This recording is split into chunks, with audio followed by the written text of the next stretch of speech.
নমস্কার বন্ধুরা, আমি তৃপ্তি বাংলাদেশি ব্লগার তৃপ্তি চ্যানেলে সবাইকে স্বাগত জানাচ্ছি নতুন আরও একটি ব্লগ ভিডিও দেখার জন্য। আশা করছি যে যেখান থেকেই আমার আজকের এই ভিডিওটি দেখছেন সবাই ভালো আছেন, সুস্থ আছেন। সন্ধ্যার নাস্তায় লোভনীয় ফুচকা দিয়ে শুরু করছি আজকের ভিডিওটি। আমি জানি যারা ফুচকা লাভার তাদের জিভাতে অলরেডি জল চলে এসেছে। আর আজকের এই ফুচকা কিন্তু আমি রেডি করিনি, আমি রেডি করলে অবশ্যই আপনাদের সঙ্গে শেয়ার করতাম। এই ফুচকার পুরো প্রসেসটাই কিন্তু ক্যাথি অর্থি ওরা রেডি করেছে। আসলে সন্ধ্যার পর আমার খুবই ঠান্ডা লাগছিল, কারণ সমস্ত কাজ শেষ করে স্নান করতে সন্ধ্যা হয়ে গিয়েছিল। তো বলছিল যে মামুনি ফুচকা খাবো, আমি বললাম আমি এখন করতে পারবো না। পরে নিজেরাই গিয়ে আলু সেদ্ধ করে ডিম সেদ্ধ করে টক বানিয়ে রেডিমেড ফুচকাগুলো ভেজে ফুচকা নিয়ে হাজির। তো ভালোই লাগছিল, সবসময় রেডি করে সবাইকে খাওয়াই। তো আজকে হচ্ছে হাতের সামনে যখন রেডি একটি ফুচকা পেলাম, তো খেতে কিন্তু ভালোই লাগছিল। টেস্টটা যদিও একটু 19-20 ছিল, কারণ ছোটরা বানিয়েছে, তারপরেও বেশ ভালো ছিল। তো মাঝে মাঝে কিন্তু মেয়েদের কাছ থেকে এরকম সারপ্রাইজ খাবার খেতে বেশ ভালো লাগে। আপনাদের কারোর ভালো লাগে কিনা ছোট্ট একটা কমেন্টের মাধ্যমে জানাবেন। আর হ্যাঁ, আমি আমার যে টিপস ভিডিওগুলো শেয়ার করেছিলাম সেখানে হচ্ছে আমাকে কয়েকজন আর কি বলেছিলেন যে একটা মশা তাড়ানোর ভিডিও আর সেই সঙ্গে তেলাপোকা যাওয়ার যে ভিডিও আর কি দূর করার ঘরোয়া টিপস শেয়ার করতে। তো আসলে সেইভাবে সময় করতে পারছিলাম না। আর এখন শীতের কারণে না আমাদের বাড়িতেও প্রচণ্ড মশা, যার কারণে আমি একটি ঘরোয়া উপায় ট্রাই করেছি আর সেটাতে আমি উপকার পেয়েছি, সেটাই এখন আপনাদের সঙ্গে শেয়ার করছি। আপনারাও এভাবে শেয়ার করতে পারেন। ও হ্যাঁ, আমি তো বলিনি, এখানে হচ্ছে যে রসুনগুলো আমরা ছাড়িয়ে খোসা ফেলে দিই, সেই রসুনের খোসার সঙ্গে তেজপাতা, সরিষার তেল আর একটু কর্পূর আর হচ্ছে ধূপ না দিলেও হবে, অপশনাল, জাস্ট গন্ধটা ভালো আসার জন্য আমি ধূপটা অ্যাড করেছি। আপনারা তেজপাতা, রসুনের খোসা, রসুন আর তেল আর কর্পূর দিয়ে এভাবে যদি ঘরের মধ্যে একটু ধোঁয়া তৈরি করে দিতে পারেন, এর যে একটা স্ট্রং ফ্লেভার, এই ফ্লেভারের কারণে মশা কিন্তু চলে যাবে। আর এই স্ট্রং ফ্লেভার ঘরের মধ্যে কিন্তু বেশ ভালোই লাগছিল। এটা কোনো তীব্র খারাপ গন্ধ না, তো এর যে গন্ধ বা ঝাঁজ এতেই কিন্তু মশা চলে যাবে। তো অনেক সময় কয়েল জ্বালালে কিন্তু সমস্যা হয়। তো আপনারা এই টিপসটা ফলো করতে পারেন, উপকার পাবেন। আর কি ফল পেলেন কমেন্টে জানাবেন। তো চলে আসলাম আজকের ভিডিওর মূল পয়েন্টে। আজকের ভিডিওর মূল পয়েন্ট হচ্ছে আমি আমার স্বাদ এবং সাধ্যের মধ্যে কাউন্টার টপটা মনের মতো করে সাজিয়ে গুছিয়ে নিলাম। তো আমি আমার গত কয়েকটা ভিডিওতে শেয়ার করেছিলাম যে কিচেন এবং ঘর সাজানোর জন্য কিছু কিছু জিনিস আমি কিনছিলাম, শপিং ভিডিও। তো আপনারা অনেকেই দেখেছেন, খুব ভালো রেসপন্স করেছেন। তো একটু একটু করে আসলে সাজানোর জন্য একটু একটু করে কিনছিলাম, সেটাই শেয়ার করেছি আপনাদের মাঝে। আর সেই নতুন যে জিনিসগুলো আমি কিনেছিলাম, সেই নতুন কেনা জিনিসগুলো দিয়েই আজকে কিচেনটাকে মনের মতো করে সাজাবো। তো আমি যে আরএফএল থেকে যে স্পাইসি বক্সটা কিনেছিলাম, তো সেটাতে হচ্ছে 4টা কৌটা। তো 4টাতের মধ্যে আমি একটা লবণ, একটাতে হলুদ, একটাতে ঝালের গুঁড়া আর একটাতে হচ্ছে গরম মশলা অর্থাৎ দারচিনি, এলাচ রেখে দিলাম।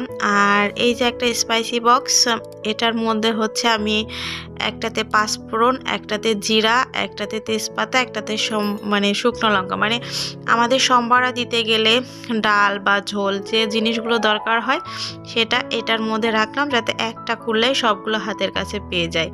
আর লবণ, হলুদ, ঝালের গুঁড়ো সব সময় যেটা, সেটার মধ্যে একটা রাখলাম, যাতে যখন যেটা প্রয়োজন একটা খুললেই সবগুলো পেয়ে যায়। আর এখন হচ্ছে এই কিউট জারটাতে হচ্ছে চিনি রিফিল করে নিচ্ছি। তো চিনির মধ্যে যদি এরকম একটা লবঙ্গ রাখা যায় তাহলে কিন্তু চিনি ঘামে না আর হচ্ছে পিঁপড়াও ধরে না। আপনারা ট্রাই করতে পারেন, আমার টিপস ভিডিওতে দেখিয়েছি। আর নতুন যে কিউট জার কিনেছিলাম আমি, তার মধ্যে হচ্ছে একটাতে হচ্ছে সয়াবিন তেল আর একটাতে যে সরিষার তেল ঢুকিয়ে নিলাম। আর এই মুখে লক থাকার কারণে তেল কিন্তু চোয়াবে না। আর এই যে র্যাকটা আমি কিনেছিলাম, এটাতেই সাজিয়ে নিচ্ছি। আসলে কাঠের একটা অর্ডার দিয়েছিলাম, কিন্তু ওরা কিছুতেই সেটা আমাকে দিল না। অবশেষে বাধ্য হয়ে আমাকে এই প্লাস্টিকের একটাই নিতে হলো। যদিও আমার প্লাস্টিকের জিনিস অতটা ভালো লাগে না, তবে নিরুপায় হয়ে এটাই সাজিয়ে গুছিয়ে নিই, দেখি কেমন লাগে। তো যাই হোক, তেলের জারের নিচে ছোট্ট একটা ট্রে মতো দিয়েছি। যদি হালকা একটু তেল ছোঁয়ায়ও সেটা র্যাকের গায়ে লাগবে না। আর তার সাইডে হচ্ছে সরিষার তেলের যে জারটা সেটা রেখেছি। আর সৌন্দর্য বাড়ানোর জন্য লাল একটা ছোট্ট আর্টিফিশিয়াল ফুল রেখেছি এক পাশে, আর এক পাশে হচ্ছে রিয়েল মানি প্লান্ট রেখেছি। তো আমার গত ভিডিওতে আগের ভিডিওতে গত দিন একটা কমেন্ট এসেছে যে আপনি এই জারের মধ্যে কিভাবে মানি প্লান্টগুলো রাখেন, একটু দেখাবেন প্লিজ। তো ভিডিওর কোনো একটা জায়গায় আমি এটা দেখিয়ে দেব, সঙ্গেই থাকবেন। আর এখানে হচ্ছে আমার রান্না সবসময় রেগুলার যেগুলো ঝালের গুঁড়া, হলুদের গুঁড়া মানে রাখার পর স্পাইসি বক্সে রাখার পরে এক্সট্রা যেগুলো থাকে সেগুলো, সুজি, তারপরে একটাতে হচ্ছে চা, চিনি আর মশলা আর কি এলাচ রেখেছি। আর নিচে দেখুন একভাবে রাখলাম, তো সেভাবে মনে হচ্ছে ভালো লাগছে না, তো এখন আবার আরেকভাবে রাখছি। তো আমি ইচ্ছা করেই এই অংশটা স্কিপ করিনি, কেননা এরকম কিন্তু আমাদের গৃহিণীদের হয় যে একভাবে নতুন কোনো জিনিস সাজানোর পর একভাবে রাখার পর দেখা যায় যে সেটা সেভাবে ভালো লাগছে না, তারপর আবার একটু অন্যভাবে কিন্তু গুছিয়ে নিই। তো এই জন্যই আর স্কিপ করিনি। আপনাদের সঙ্গেও নিশ্চয় হয় কিনা জানাবেন। আর ফাইনাল এভাবে গুছিয়ে নেওয়ার পর এই যে স্পুন হোল্ডারটা যে এর আগে নিয়েছিলাম তার মধ্যে আমার যত স্পুনগুলো আছে মানে রান্নার ব্যবহৃত সেগুলো রাখলাম। আর একটা এই যে ছোট স্পুন হোল্ডারের মধ্যে ছোট ছোট যে চামচগুলো, তারপরে হচ্ছে পিলার, চাকু, কেচি এগুলো রাখলাম। আর সাইডে এরকম একটা স্ট্যান্ডের উপর এই স্পাইসি বক্সটা রাখলাম, যাতে করে আর কি আমার নিতে সুবিধা হয়। তো পুরো একটা গোছানোর পর দেখুন ফাইনাল লুক এটা। আর এই পাশে আর একটা আর্টিফিশিয়াল ফুল রেখেছি। যদিও রান্নার সময় না এগুলো সব সময় যদি থাকে না, একটা মানে তেল কাজটা একটা ভাব পড়ে যায়, পরিষ্কার করতে হয় বারবার, মানে সুন্দর করে গুছালেই কিন্তু নয়, সেগুলো পরিষ্কার পরিচ্ছন্ন রাখাটাও কিন্তু অনেক বেশি মানে একটা দায়িত্ব আর কাজের মধ্যে পড়ে যায়। তো সুন্দরভাবে থাকতে হলে একটু তো পরিশ্রম করতেই হবে। তো আমি কিন্তু সব সময় এভাবেই রাখি। আর এই যে আমার কিচেনটা কিন্তু জানালা নেই, সামনের দিকটা গ্রিল, আর গ্রিলের সামনে হচ্ছে আমি মানি প্লান্ট বাইরের দিকে, আর এই যে এইদিকে হচ্ছে গ্রিলটাতে মানি প্লান্ট দিয়ে সাজিয়েছি। তো এখানে হচ্ছে কয়েকটা কাঁচের জারের মধ্যে এই যে এভাবে আমি কাঁচের যে বিভিন্ন জ্যাম জেলির বোতলগুলো হয় না, তার মধ্যে মানি প্লান্ট জল দিয়ে রেখেছি। আর এই সাইডটাতে যেহেতু রাইস কুকারের তারটা আছে, যার কারণে এই যে মানি প্লান্ট জলের মধ্যে রেখেছি, দেখতে ভালো লাগছে। যদিও সপ্তাহের মধ্যে 1-2 বার আমাকে হচ্ছে এর তেল কাজটা এগুলো অনেক কষ্ট করে তুলতে হয়, তো কি আর এই যে নিচে এই স্পাইসি বক্সের নিচে আর কি হোল্ডারটা রাখার কারণে আমি যখন খুশি এদিক ওদিক করতে পারি। আর তার পাশে হচ্ছে রাইস কুকারটা রেখেছি, আমি রাইস কুকারেই কিন্তু ভাত রান্না করি। আর বাকি মানে স্পাইসি বক্সে রাখার পরেও যে মশলাগুলো সাইড দিয়ে রেখেছি। আর এই যে উপরে হচ্ছে এই আর্টিফিশিয়াল ফ্লাওয়ার আর তেলের জার দুইটা, আর এক পাশে মানি প্ল্যান্ট দিয়ে বললাম তো সাজিয়ে নিয়েছি। নিচে হচ্ছে ওই ট্রেটা রেখেছি যাতে তেলটা না চোয়ায়, সেটাই আর কি আপনাদেরকে দেখাচ্ছিলাম। আর এই যে দেখুন ছোট একটা কাঁচের জারের মধ্যে জল দিয়ে নিচে কিছু কালারিং পাথর দিয়ে এভাবে মানি প্লান্টের ডালগুলো আমি সুন্দর করে কেটে এভাবে কিন্তু জারের মধ্যে রেখে দিই, দেখতে অনেক সুন্দর লাগে। আর তার সাইডে চুলার ঠিক পাশে আমি স্পুন হোল্ডারটা রেখেছি, যাতে করে আর কি আমার যখন রান্নার সময় যেটা প্রয়োজন হয় খুব সহজেই কিন্তু হাত বাড়ালেই নিয়ে নিতে পারি। আর এই জিনিসগুলো বললাম না যে খুব তাড়াতাড়ি কিন্তু রান্নার যে তেলে ভাবটা হয়, যার কারণে পরিষ্কার করা লাগে। তো কি আর সুন্দর রাখার জন্য তো পরিষ্কার করতেই হবে। আর এই ছোটো স্পুন হোল্ডারের মধ্যে এই যে পিলার, তারপর হচ্ছে ছুরি, কাঁচি, ছোট ছোট চামচ এগুলো রেখেছি। এগুলোও কিন্তু আমাদের দরকার হয়। পরে অবশ্যই এটা এখান থেকে আবার কয়েকদিন রাখার পরে রান্নার সময় না অসুবিধা লাগছিল, তখন আবার একটু আমার যে বাসনের যে র্যাকটা আছে র্যাকের উপর রেখেছি। আর এখানে হচ্ছে চায়ের জন্য এই যে মশলা, চা আর এই যে চিনি রেখেছি, আর হচ্ছে সুজি আছে, মাঝে মাঝে সুজি করা হয়, লবণ, ঝাল। আর এই স্পাইসি বক্সটার মধ্যে ওই যে সম্বারা দিতে যেগুলো লাগে, তেজপাতা, তারপর হচ্ছে শুকনো লঙ্কা, জিরা, পাঁচফোড়ন, এগুলো রেখেছি। তো ভিডিও তো অনেকক্ষণই দেখেন তো সবাই লাইক দিয়েছেন কিনা।